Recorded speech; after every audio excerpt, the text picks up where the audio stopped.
Hello, everybody, and welcome back to Powercore 360 VolleyTalk. It is Tuesday, and every Tuesday we come on here, we live stream with our community, and we talk about all things volleyball. We answer any of your questions, go over any recent comments we've seen, or talk about any topics that we're talking about for the day. So today we are actually going to be going through our recent posts and answering any comments or questions that we are having on the post on all of our socials.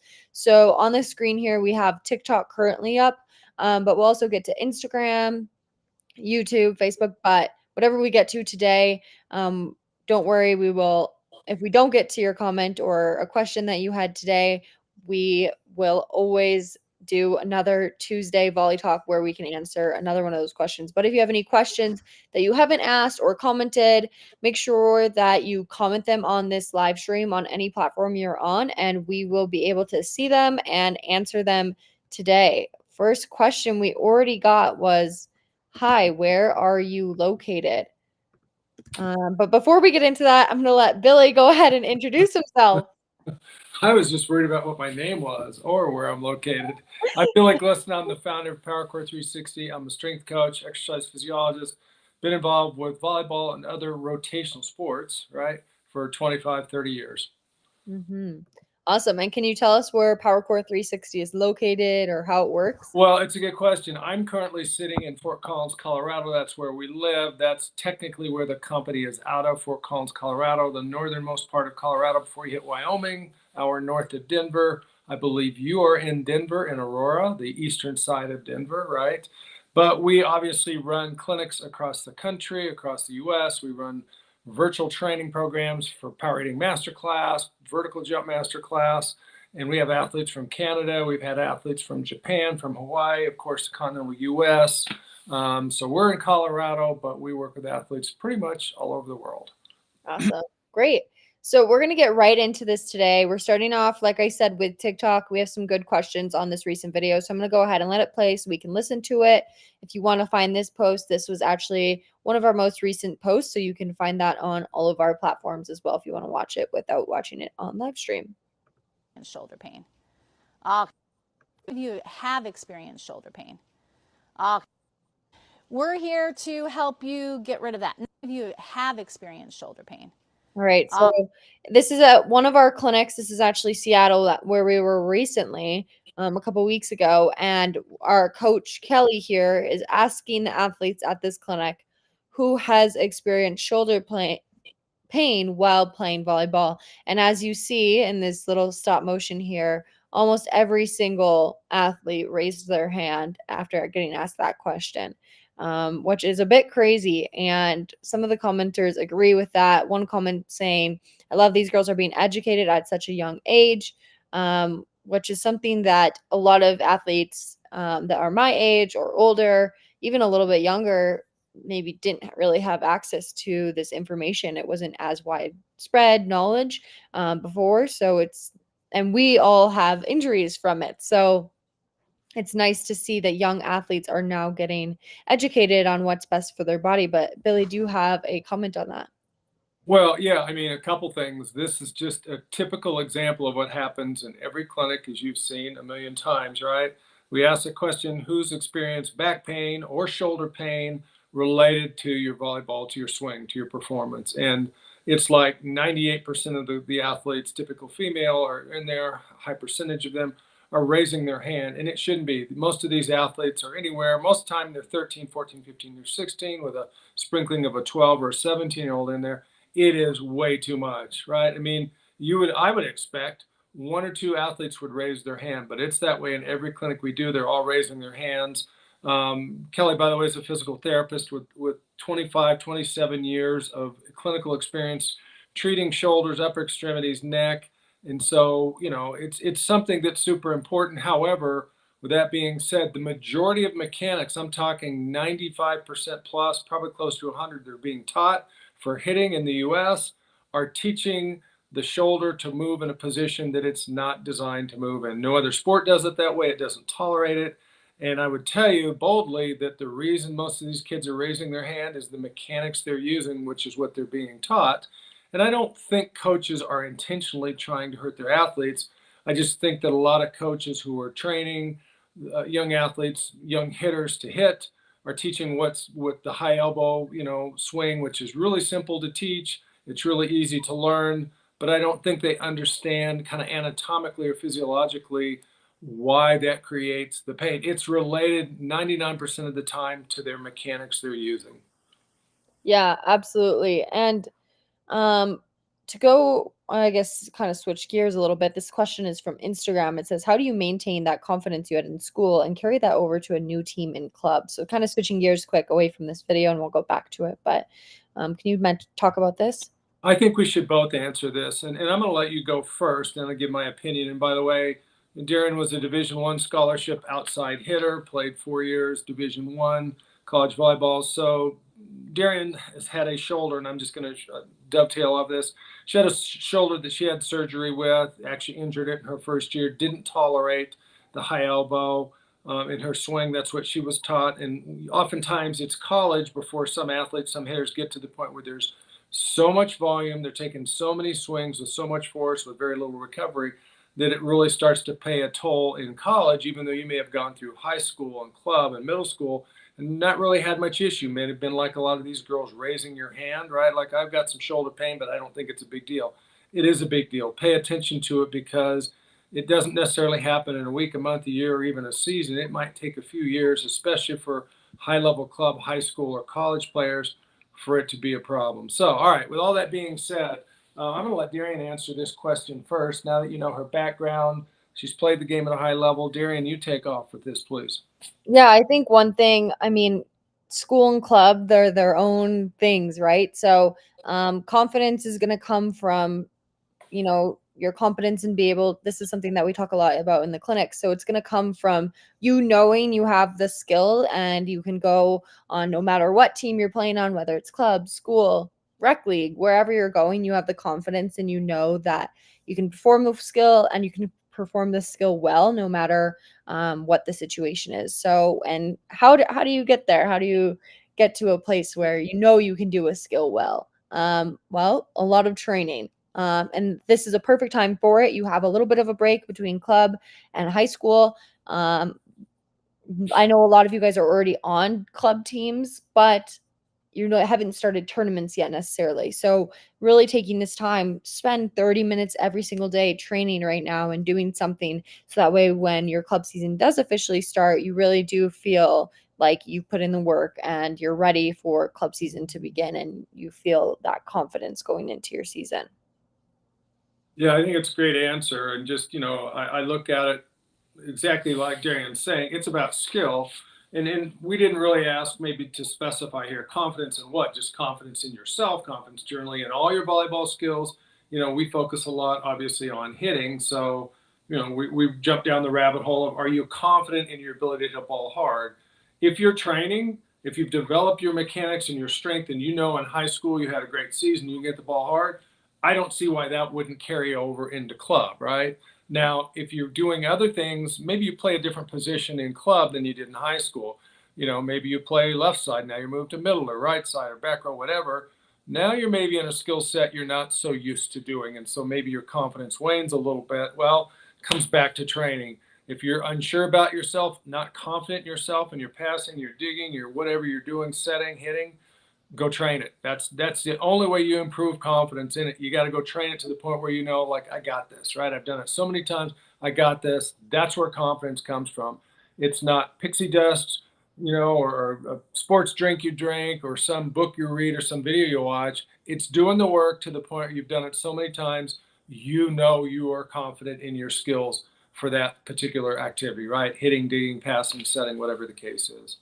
Yeah, absolutely. Great question, though. That was an amazing Yep. question. Very honest. I like that question. Absolutely. If you guys have any other questions, be sure to comment them and we will answer them live right here today for you guys. But I want to get back to this video here. So I'm going to play it again for anybody that's joining now.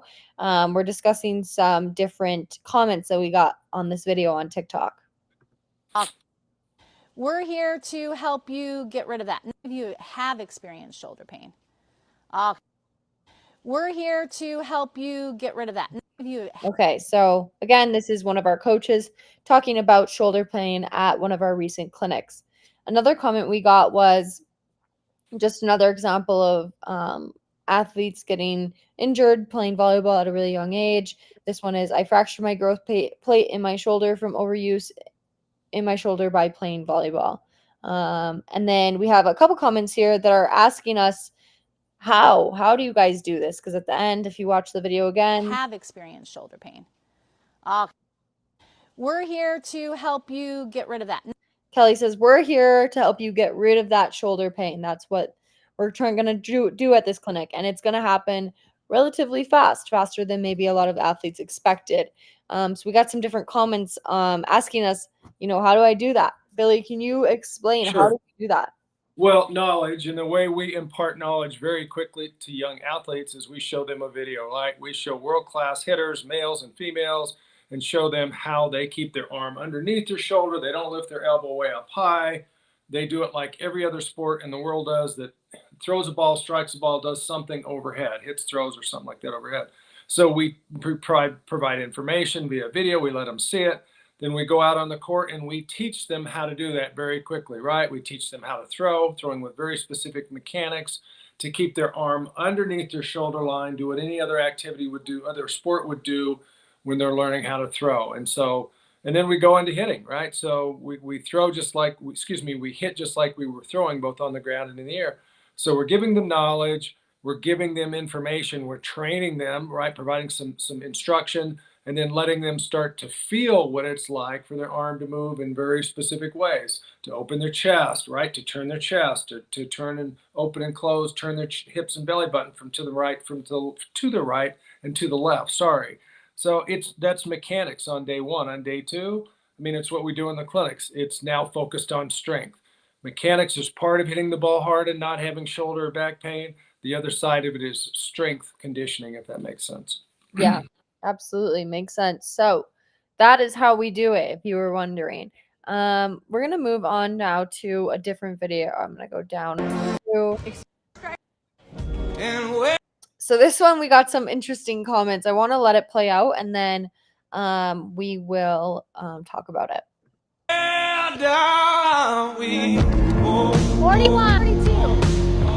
42, So to give some context, this athlete right here in the first two clips of her hitting is her hitting before the clinic had begun. Basically, it's the first thing we do after we have a little bit of classroom time. We go out on the court, we warm up, and then they get into measuring their mile per hour for how fast they're hitting the ball and hitting in sticks, so that way we can record a video of their before. So those are the first things that happen at the clinic, and this first two clips here are her before we have trained anything or learned anything.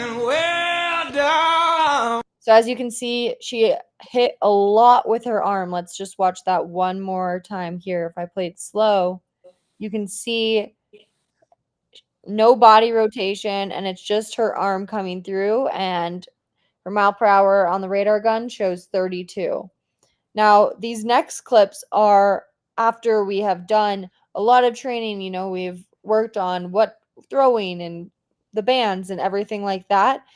Then she comes and she does it again and instantly hits a 41, which is a 9-mile-an-hour increase. Here's another view of her starting to rotate her whole body to hit that ball a little bit harder. So one of the comments that we got on this is, you mean after they start trying to hit the ball? So I want you to kind of react to that, Billy, and can you educate us on why it's not just them? Like, people could just assume, well, those kids you told them to not try very hard. That's why it looks like they're hitting so much harder. But can you tell us really what's happening here? Sure. We don't bias the athletes when they walk in. We don't tell them. Most of them don't know what a radar gun is. They don't know what the drill is. We're seeing who they are as a hitter as they show up. We see, do they have, do they bring it? Do they hit the ball hard naturally? Are they being careful, which is where 80 or 90% of the athletes walk in. They don't have that confidence. They don't know how to hit a ball hard, and that what they've been taught is what the girl's doing when she naturally comes in. We're not telling them to hit hard. We're not telling them to hit soft. We don't tell them anything. We say, hit the ball into the net. We have them hit it typically 5, 6, 7 times, and we measure with a radar gun the ball speed, which is an indication of arm speed, right? But we don't bias them. We haven't provided any instruction. Then when they come back later, yeah, but we're not telling them swing as hard as you can now. We're giving them instruction and seeing what naturally happens after the instruction occurs. Like, what do they do now, right? But we're not telling them, hey, how hard can you swing? Can you swing harder than that? No, it's like, it's what naturally shows up. I'm going to go back and I'll tell you what I saw in the first two clips, in addition to what you were saying, Darian. The girl, yes, in the first two swings, high elbow, she's arching her back and flexing her body forward. Both would be the mechanical reasons why this athlete, if she was one of the kids that raised her hand and said, my shoulder hurts and my back hurts, that's the classic mechanics used. I lift my elbow up, I arch my back backwards, I flex my body forward, kind of the old school pike. Yes, you can hit the ball harder than just swinging your arm at it, but your back ends up bending at the same point over and over, and it can create back pain. When she came back later, yes, all the things you were asking me previously, now she knows how to step, right? Now she knows how to open her chest, turn her chest to the right sideline, turn her belly button from right antenna to left, assuming she's a right-handed hitter, which she is, right? And rotate her whole body, and then see what happens to your arm speed, see what happens to your mechanics, see what happens to the feel of stress on your shoulder and your back. And so this is very classic. She makes dramatic changes, not because we're telling her not to hit earlier and now hit hard. We're just seeing what she does naturally as a result of giving her world-class power hitting mechanics. Yeah, absolutely. And this isn't the only athlete we see this with. I mean, we have so many videos just like this, and all the girls standing in line behind her of athletes that most likely went up in their mile per hour too, just by doing an 8-hour clinic. That's not by actually making them stronger, because strength takes time to gain. So can you touch on that point maybe too? Well, sure. And I mean, the reality is most of the time, day one is when we measure the velocity at the beginning. What you see in at the end, it's typically 2 hours later. So it's not like the end of an 8-hour session. At day one is mechanics. Day two, we work on strength. We get in the equipment. We work on opening and closing, getting stronger through the shoulder, the torso, the hips, the core, et cetera, et cetera. Both are important pieces. Mechanics and strength will help you to hit the ball harder and tolerate hitting the ball harder, because you are going to put more torque on your shoulder and your spine. But when you're doing it with the whole body, the forces aren't like they are if I'm just lifting my arm. They're all not just isolated on my arm and my shoulder. They're being spread out from my shoulder to my spine to my hips to my legs. They're spread out. I got more muscles working, more power, less isolated forces, torques that can create pain or injury on the shoulder, the back, or something else. Yeah, absolutely. Well, this is kind of a good question to go with this video as well. It says, what are good hitting drills that don't further injury to the shoulder? Yeah, teach them how to throw, with a term that nobody's probably going to understand, but we teach it in the clinics and especially in the master class. We teach them how to scap load. What the heck does that mean? Scap means scapula. It's a baseball term. We've trained, major league pitchers and high school and college pitchers to increase arm speed for them. And when you teach the athlete to take their right thrower or right-handed hitter, then you take their right shoulder blade and you teach them how to connect that to their rib cage. That's their core and that's their torso. Two things happen. We typically see about a 4-mile-an-hour increase in ball speed when we work with a high-level pitcher with that. I've seen with volleyball players recently 4 to 6-mile-an-hour changes in volleyball players' ball velocity when we teach them to connect their shoulder blade to their torso, right? So that's what the shoulder blade is supposed to actually move and supposed to flatten and do a bunch of things behind them that we teach them to do. Most athletes are never hearing about it. Most coaches and trainers don't really understand it either, so they're not teaching it. That's one of the advanced things that we teach to allow the athlete to not only hit the ball harder, but to tolerate that. It just puts the shoulder, we call the shoulder complex, the shoulder blade and the arm, all working together with the body in a really kind of optimal way to hit harder and to avoid pain or avoid injury. Yeah, absolutely, for sure. So let me say one other thing with that, Darren. Sorry, just let me put a period on this sentence. So if we teach them to throw that way, we teach them how to throw with scap connection and stay connected. Once they get that down a little bit on the throwing, then we go into hitting drills on the ground tossing a ball to themselves, doing the same thing with their shoulder blade, connecting it to the torso, whole body rotation, right? Staying connected until the hand releases, till the hand hits the ball. But that's what we're doing. That's our progression. Teach it on the ground, throwing, teach it on the ground, then hitting. Once they get it on the ground, then we can start going into the air, hitting off a hook or a live toss or something else. Yep. Great. We're going to go to this next video now. I'm going to play the sound, and then we're just going to listen to it, and then we'll go over some questions. I'm going to hold your arm back because you're doing this, but then you turn and then swing. Does that make sense? I want you to keep this arm back as long as we can. So I'm going to hold on gently. I'm letting go, okay? All right, here we go. Set, go, go. Good, good. Now, how did that feel different than when you bring your body forward first? I don't know, it felt more like supportive. Okay. Like it hit stronger. You hit stronger, okay. On your next. Awesome. Okay, so Billy, can you talk about what's going on here? Well, typically, if I'm a young volleyball player, female or male, and I've learned to swing with a high elbow, pretty much just the arm only, the arm and shoulder are doing a lot of the work, and the body isn't really doing much. There's no rotation, so you're not going to hit as hard. Once again, you got this stress, isolated stress on your hitting shoulder. After we start teaching the athlete to step, open their chest, turn it to the right sideline, turn their belly button from right antenna to left, put all that together, then there's a sequence of these movements or these mechanics that need to happen, right? We open the chest, we close the hips, the turn of the hips turns the chest, the turn of the chest now delivers the arm. Guess what? The arm comes now after the turn of the hips, after the turn of the body.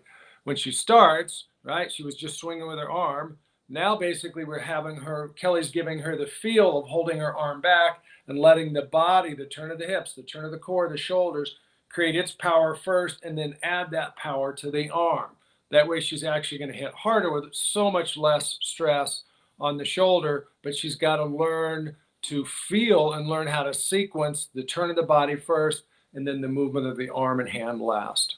Yeah, absolutely. And I know this is something that I think I have a video of you saying the exact same thing to a different athlete in Chicago that was posted on our Instagram a while ago now, probably almost a year ago now. But it's just interesting how we see no matter where we go, right? We train all over the country. No matter where we go, this messaging is the same. We're seeing the same things. We're doing the same things to help these athletes learn how to actually move their body. So it's not just this one athlete that we're seeing it with. It's athletes all across the country that we're seeing this with. Well, it is, and it's a function. I'm not going to pick on volleyball clubs, but volleyball club is typically what I think a lot of parents think is, I'm going to have my son or daughter go play club, and they're going to get a lot better. Well, they do get better depending on the program, the club, and the coach that you're working with. But it's team practice. It's not individual training. And what we tend to do in the clinics, in our master classes, is we're teaching athletes how to move their body individually, right? And then the same thing in the master class. How do you really dial into the weeds to get the most out of your swing, right? How do you step? How do you open and close? Turn your hips, turn your chest, swing your arm, all that stuff. It's individual training. So once again, that's what happens in any kind of team environment. It could be volleyball, lacrosse, soccer, baseball, doesn't matter.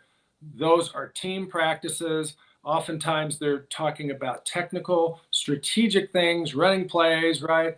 And it's very little, most of the time, it's very little about individual skill training or individual mechanics training. You might have a coach, if you're lucky, that is really good at seeing a skill, being able to break down a skill and teach a skill, but most of the time they don't have time to spend more than a few seconds with an athlete because they have 10, 20 athletes, right? Depending on the number of athletes on their team to work with.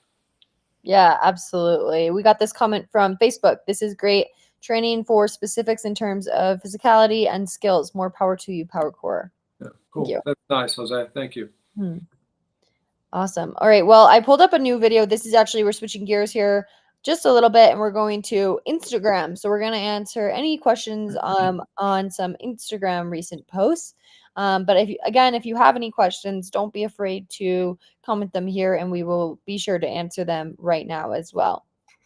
So this question, or I'll play the video with sound first, and then we'll go over some of the questions. Boom, boom, boom, yeah. Okay, so you can see this athlete here, our coach Lauren here is having her demo, and she just tells her, act like you're throwing the ball. And that's what the athlete did there at the beginning, right? No step, just moved her arm, right? So this is a very, very good example of athletes aren't being taught how to throw. And when this motion of hitting is so similar to throwing, this should be an automatic movement of her being able to rotate like she does at the end there once Lauren shows her and tells her how to do it. But it's something that a lot of athletes just aren't being taught. But we have some comments here I want to talk about. One, well, let's just talk about the video first. Billy, what are your thoughts about the video? Well, yeah, you said it, and especially a lot of young female athletes, they end up in volleyball, but they have no previous sports or throwing experience, a sport where they had some throwing experience where they might have learned how to throw. I will tell you this, historically working with female volleyball hitters from little ones up into the pros, if you walk into a program, I can guarantee you, if I find a female that can throw hard, she can probably hit hard, but most of them don't learn and know how to do that. So it's really important they learn how to throw. It's a great skill that leads right into the mechanics of hitting, good mechanics of hitting.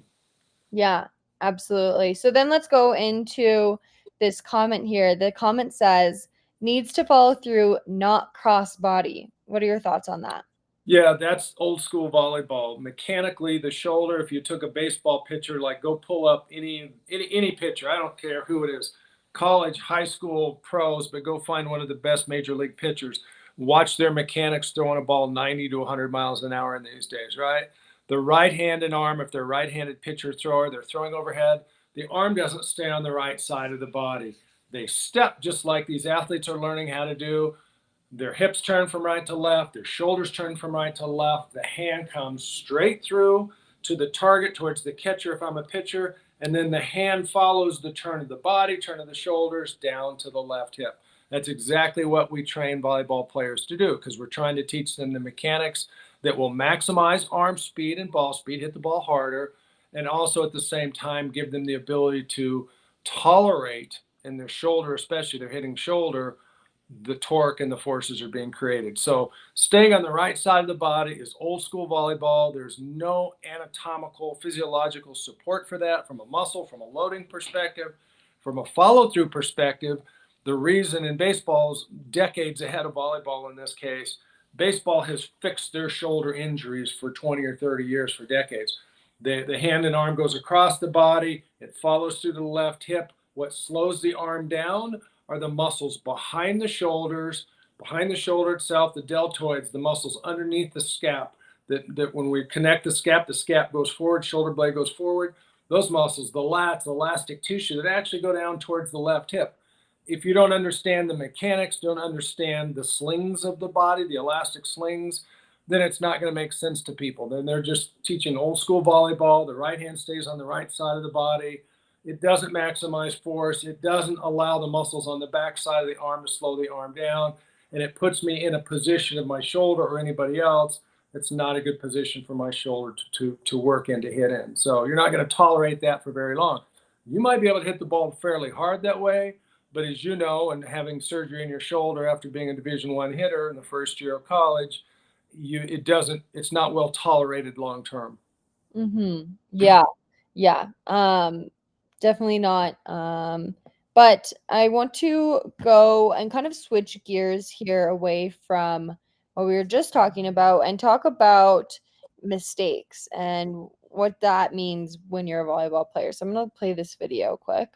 Human, actually, that you want to be out in the world, okay? That when you go out there today, lots of mistakes. We encourage mistakes. You can't learn and become better unless you make mistakes. Take some risks. That's how you become the athlete or human, actually, that you want to be out in the world, okay? That when you All right. So here we have Coach Kelly talking again to our Seattle clinic about mistakes. And this is right before we're about to head on the court for the first time. And she says, today you're going to make a lot of mistakes, but we encourage mistakes. We want you to make mistakes and we want you to get better from those mistakes. That's our goal of today.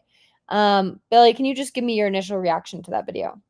Well, yeah, I mean, we're trying to teach, we're a power hitting. This is an attack clinic, right? And so many kids come in, so many young girls come in They're not confident because no one's really taught them. They don't know the mechanics. They don't know the strength. They haven't worked on it. So they're not confident at all, right? So when we come in here, when we go out on the court, that's what they show in some of those first swings is not any real confidence. They're not sure what to do or how to do it. So they don't demonstrate confidence, and so what are we saying? You got to be willing to make mistakes because that's how you learn a sports movement. I don't care if you're shooting baskets, dribbling, setting the volleyball, hitting the volleyball. You're going to make millions and millions of attempts on your skills, millions and millions of swings, passes, sets, digs before you become proficient and competent. You're going to be making mistakes all along the way, and you've got to be willing to make mistakes. That's how you learn and refine your mechanics, right? You don't go into a clinic and like, oh, these are the mechanics, and go do it twice and I've got it. No. So, you got to go be willing to make mistakes and understand, you're going to make mistakes. And every coach, especially at the college level, is watching young athletes, high school club. They know they're going to make mistakes, high school club, they're going to make mistakes in college. And they're watching to see the behavior of the athlete. Like when you make a mistake, young hitter, do you drop your head? Do you round your back? Do you show with your body language that you're not confident, that you don't believe in yourself, right? Or do you maintain what we're teaching the athletes, right? Stay tall. You made a mistake. You're going to make a million of them. You're not trying to make them, right? But you're allowing them to help you. If you're paying attention to them and paying attention to your mechanics, you'll feel the bad mechanics. You'll correct them into good mechanics. You'll add strength to it. You'll be better in the long term. But you've got to be willing to be uncomfortable, right? Which means if you're uncomfortable in a new environment. When you come in and you're used to swinging this way and we teach you to turn and step and throw, it's going to feel uncomfortable. You're not going to be confident in it, right? But we're telling you, go do that and be willing to make some mistakes. 99% of the time in the clinic when girls first start throwing, it's awkward in the first few minutes, right? You've seen it during a million times.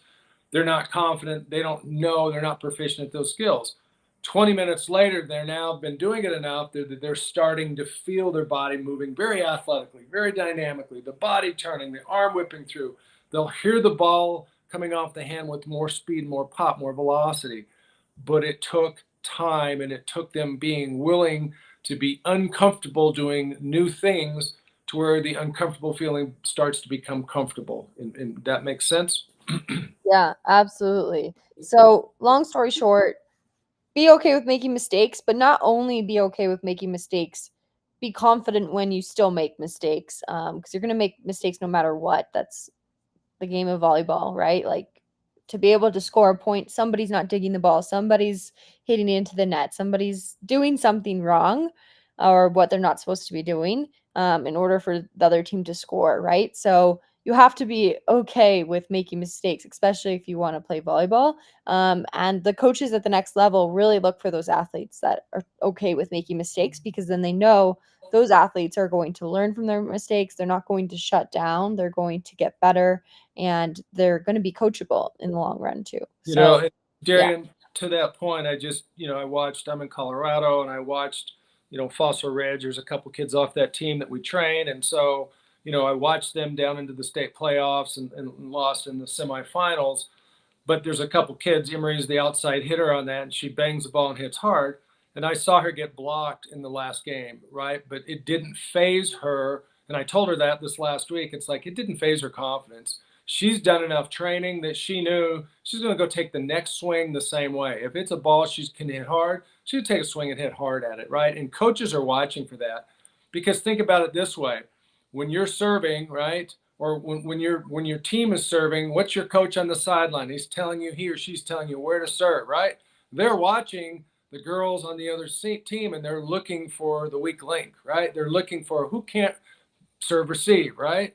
And so, if you're not confident in yourself, if you're not willing to make mistakes, you won't build that strength, and you won't be able to maintain your body mechanics, your body language, right? Even when you may internally be like, oh my gosh, I'm so nervous, this is so hard, but you can't let it show. You got to believe in yourself. You got to make mistakes, and you got to develop your confidence under pressure, because that's what's going to happen in competition. After a while, after you do that, you'll be like Emery or any other really good player. Like, you've got the ability to go hit the ball hard. And if you can get blocked or something bad happens, you got to be able to come back the next swing and put it down. Yeah, absolutely. That's a great point. I want to do this last video of the day today. This is Billy talking to some of our athletes at a Nebraska clinic.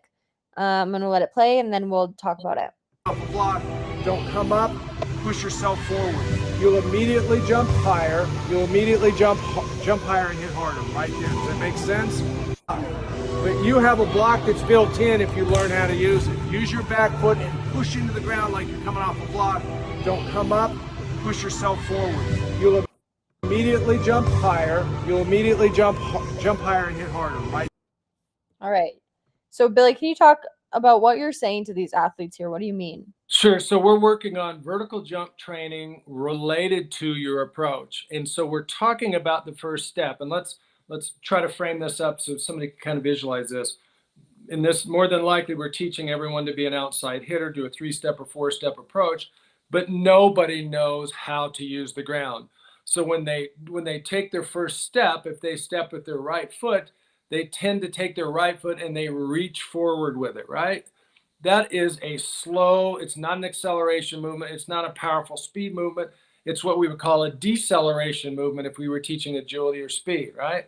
What I'm telling them to do and what I typically do in a clinic, and you know, we did it again a week ago in Denver. I don't think you were there. You weren't there, but you know, I did it with some athletes there. I'll put my foot underneath their back foot and I teach them just like I'm doing here. I want them to feel what it's like when they take their back foot. If it's their left foot they're pushing off of first, instead of stepping with their right foot first, I want them to push into my foot and essentially then indirectly push into the ground. What happens is it immediately drives their body forward. Their first step covers so much more ground, so much more quickness.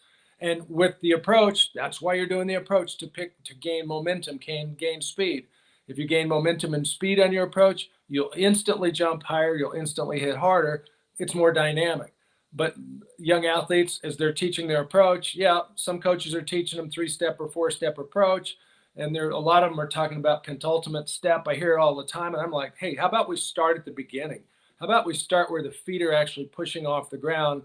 That's the make or break step, pushing off the ground instead of reaching forward. We probably should show a video of this. We don't have it today, but it'll be better if we can show a video of this to kind of illustrate the point. But we want athletes to learn to use the ground. The ground, you know, if you push against the ground and conceptually the ground pushes back and it gives the athlete immediately more power, more speed, that's going to help them jump higher, hit harder. Mm-hmm. Yeah, this is a good question. You made great points there, but I want to follow up with this question.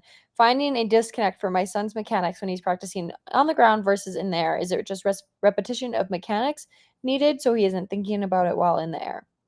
Yeah, and this is classic, right? Because on the ground, especially when you're teaching new mechanics, the athlete is literally, and this happens in our clinics too, they're learning and they're demonstrating these movements, but they're thinking about it. It's in the forefront of their brain. They're literally thinking through their swing, right? And that's why we keep it down to a minimal couple things. Okay, that's on the ground. Geez, I've got it on the ground. I can throw on the ground. I can hit on the ground. I go to the air, it all falls apart. When you go in the air, especially when it's off a live toss, what happens? Well, now the brain, the eyes are seeing the ball movement. There's all this data coming from the eyes into the brain. The brain's trying to calculate all this stuff. My approach speed, my timing, my arm, my hip turn, my this, my that.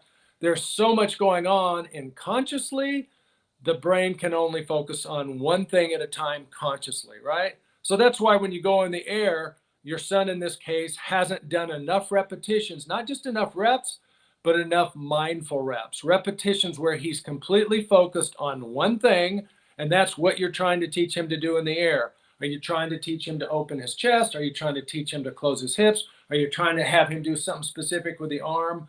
Pick one thing, because the brain can only consciously think of one thing, and then he's going to have to discipline himself when he goes in the air to let the flight of the ball and all that stuff become subconscious and try to focus on the arm. Now, I'll give you a little tip. We don't do live tosses in the clinics anymore. We use the shepherd's hooks. Why? One reason is exactly that. The athlete, as we've taught them how to go throw on the ground, then go into the air, and we start working on the turn and the movement of the hips and shoulders and arms. We use a hook because the ball's not moving. And that's what we do in the master class as well, right? Initially, in the first 4, 5, 6 weeks, we want the athlete hitting off a hook. So we take the moving ball and all that brain activity out of it. We want them focused, mindfully focused on learning the mechanics of hip, shoulder, and arm rotation and swing, and then landing on 2 feet, right? So I hope that makes sense. I think it was Paul was the maybe the dad's name, I think. It's a great question. It's classic. It's common. Your son has to be super focused on the one thing you're working on in the air. Give him one thing, allow him to become proficient at that one thing before you say, okay, hey, can you open your chest and close your hips and swing straight and land on 2 feet? Yeah, no, nobody can do that. One thing, choose one, get proficient at it, then layer the next piece on. Yeah, absolutely. That's a great comment, great question, Paul. Thank you for that. But that was a lot of questions today. We covered, I feel like, a lot of different topics. Paul says, "Thank you. Actually, just asking my wife for the training hook for Xmas. LOL." Yeah, cool. They're great tools. Yeah, use them. Yeah, And then I'll say, Paul, once he gets that down, then you do need to add live tosses, right? Otherwise, it won't completely convert, but it will allow him to go into the air, start to build this new movement pattern, create these new mechanics in the air. Once he's got it down on a hook, then start blending in drills where he's hitting 2 off the hook and maybe hitting 2 off a toss. Either you're tossing to him, and if you can't toss to him, get a setter or have them do it like a jump serve if they're old enough to try to do that. Yeah, absolutely. Yeah. Some great advice, great questions by the audience today, and great questions that were, or comments and questions that were left on our posts. We love being able to answer these questions and talk with you guys about things and why we say certain things or why we don't say certain things. So, if you have any questions at all, never be afraid to DM us or comment on any of our posts, and we'll be sure to answer you. But one housekeeping thing today, our 2025 clinics are now available, at least most of them. So if you do want to go to a clinic next summer, last summer they sold out in like January and February. So if you want to head to a clinic this next summer in 2025, with Powercore 360, you get gear, 8 hours on the court, you get your booklet, you get free training after the clinic. Make sure that you go and secure a spot right now. You can use code clinic25 for $50 off. But make sure you find your spot for a clinic, because we have so many people that the clinics sell out and then they have to join wait lists. So make sure that you do that. And thank you guys for all the great questions today. Billy, you have any closing thoughts? Yeah, just to reiterate, we don't really run clinic sales ever. So once a year we do Black Friday, Cyber Monday sales. It's on. It won't last very long. So take advantage of it because you can save $50. Otherwise, you'll be paying full price. So take Yeah. advantage of it. Yeah, absolutely. Well, thank you guys all for joining today, and we will